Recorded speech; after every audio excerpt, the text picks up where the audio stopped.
from a market perspective.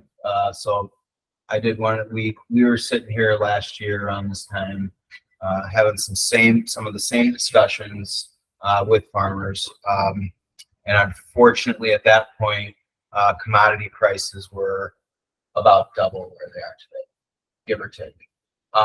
So it was a much harder sell to the grower producers. Why would the common answer to my question, do you want to grow hemp? Well, why would I do that when corn and beans are at record prices? Come talk to me next year. Well, here we are next year. I know both of you have farmer networks that you're trying to grow in your different regions here. What are some of the are you seeing some of those same rejections? Are you seeing some of the grower producers a little bit more accepting to that conversation? I feel like unfortunately, I think it's going to be a generational transition.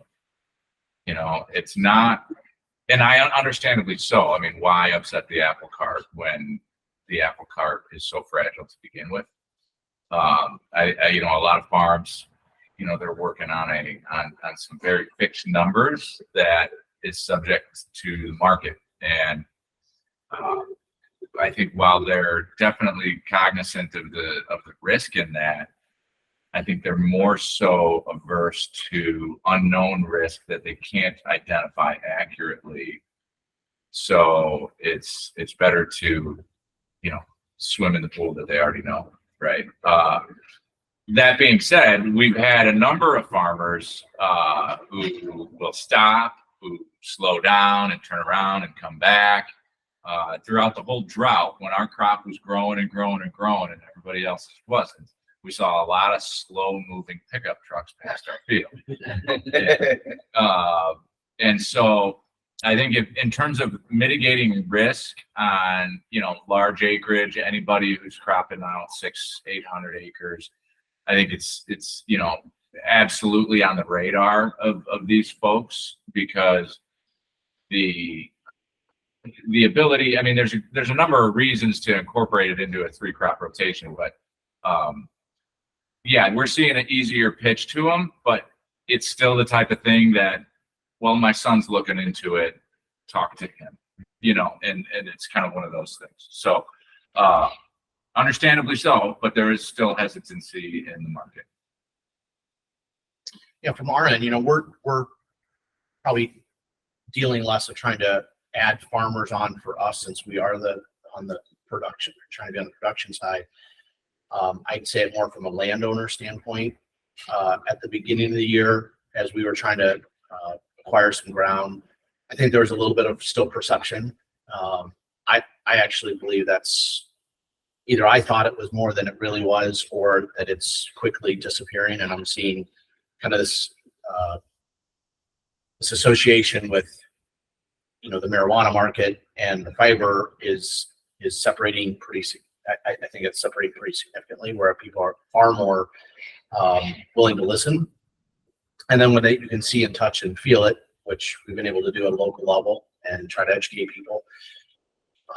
From my end, I think it's a great opportunity for a landowner or a farmer who is interested in reducing the amount of inputs they put on herbicides and pesticides. I think it is a gateway commodity towards heading towards organic status and managing that. I think as there's a couple people in the room, they're very intelligent on the organic side, and I think they would tell you that some of the commodities in that make money and some of them don't. Some do real well, and so this is an opportunity to probably set the bar up another higher level with those in the that are in the organic market. So I think those that are organic farming could have a lot of interest in this. I think the equipment is a problem, which is one thing that we saw we could add value and bring to those that they may not be willing to make the investment that we did. So they can work with somebody like ourselves to help them through that process. And then at some point they determine, well, it's best to stay working with somebody like ourselves, or to go out and, bring on their own assets. But I think the barriers to market are lack of knowledge, equipment, and just the perception that's standing in the way. But from a future standpoint, what I see is where everything else is starts high and then is falling. I personally believe that the trajectory is, we may see the at least for the immediate future. I think that the forecast for fiber and the pricing is a trajectory going up. So